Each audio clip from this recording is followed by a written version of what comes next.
Brian had mentioned it, we did have Hillary Clinton come to town 2 days prior to the event. They called me and wanted my information to be vetted with Secret Service. I was excited to be called. I gave them my information. I showed up at the door. They gave me some VIP seating next to where Hillary would be on stage, and I thought that was a great thing to see, part of history. About 30 minutes into it, Secret Service came and asked me who I was, and they took me to the back, and they said, you will be here for 2.5 hours. There were big screens, so I was able to see what was going on out front, and they said, you'll be here for about 2.5 hours, and I'm like, okay. And I looked at what was on the wall, and it said, Hillary Clinton to arrive at estimated time, City Commissioner Andy Amoroso to receive her on behalf of the City of Lake Worth. So I was very happy, very nervous. So it was great. The doors opened, Secret Service came in, Hillary Clinton came in. I welcomed her on behalf of the mayor and the commission to the City of Lake Worth. Great photo opportunity. I told her hair looked great and wished her a happy birthday, and then I went back to my VIP seating. So it was just a great day. So and like Brian said, anytime anyone comes to the City of Lake Worth, it's a huge benefit for the City of Lake Worth. She did mention Lake Worth multiple times, and also speakers. So it was just a great thing. It put the City of Lake Worth on the map. CNN was there, and it just shows that, you know, we always say, one of our old friends always said, if you're not at the table, you're on the menu. We are definitely at the table on so many different levels, the City of Lake Worth. So, you know, I want to applaud you. I want to applaud the commission and the mayor for putting us in that situation. So thank you. Thank you. It was funny, I have to just say this. He came back to the office after seeing Ms. Clinton. And Andy's a low-key guy, but he was so amped up. He wouldn't stop. He just went like, It was a great day. It was the Hey, it's my time to talk, and I want to find out, why didn't I get a call? What's wrong with me? No, I'm just very excited for you, and I'm glad that we got to be there to receive. Anyway, a couple of things going on.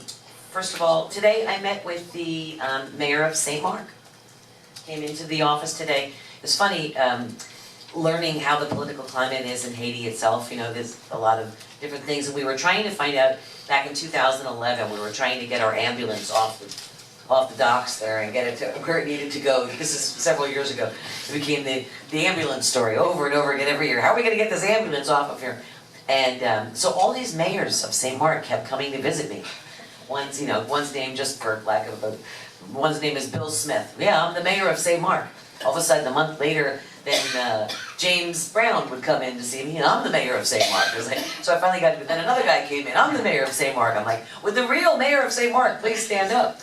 And you know, it became confusing. And so finally today, I met the mayor of St. Mark, the newly elected mayor of St. Mark, and I'm talking with him about, through his translator, and he said, well, I'm actually one of 3. And I said, can you please explain that to me? He says, yeah, we have a cartel's way of running for government.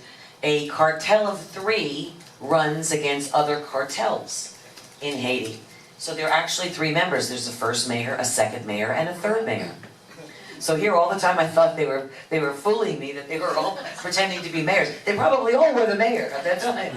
So we started to, in fact, Commissioner Meyer, I got some contact information for you, and they want to do a couple of different things and invite us to come to Haiti and to help in some of the recovery efforts and to also talk about some of the things that are desperately needed there right now. And we started the conversation. The city manager was there with me, but I would encourage you to reach out to them too and have a conversation. It was a great conversation. Just before this meeting, we flipped the switch. All the LED lighting in the city of Lake Worth. Getting a lot of great feedback from that, and we're very excited. We talked about it a million times. You guys know all about it, but it's just the start. Stay tuned for future things like the upcoming of our solar field, the unveiling of our solar field, November. We haven't nailed down a date just yet. We'll probably do the dedication maybe in December. Okay, but coming up soon, so stay tuned on that. I just was also fortunate to co-host the Lake Worth Has Talent show. Was at our Lake Worth Playhouse with all the proceeds to benefit the Children's Miracle Network. the second year in a row, and they've done a great job to do that. Thank you to Bob Dorinzo and the peer group Remax. They really go out and above and beyond every year to raise money for the kids, and the money stays within our community, so it's a good thing to be out there. And MPO, again, that 3 million's still on the issue, but we're waiting to see how it goes through the next set of changes and cuts and whatnot, so we're keeping our fingers crossed on that one. Also, very interesting plans that came through. There was a lot of discussion, that's always the polite way to say it, a lot of discussion over the monies that were set aside for some flyovers on Southern Boulevard. And this was, again, this goes back to, I mentioned a couple of times, a lot of road projects were planned 20, 25, 30 years ago for what was eventually seen to be changes in population and size and what was going to be needed for traffic. A lot of these flyover projects that they've planned, citizens don't want them anymore.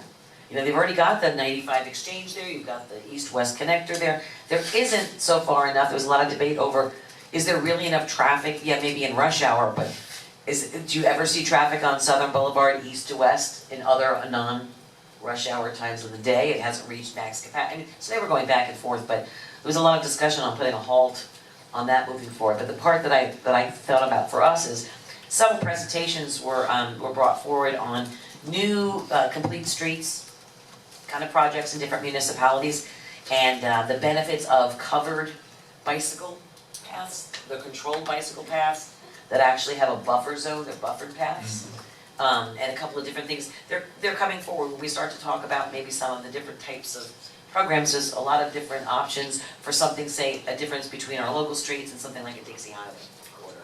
But it's just interesting discussions. Thank you all very much.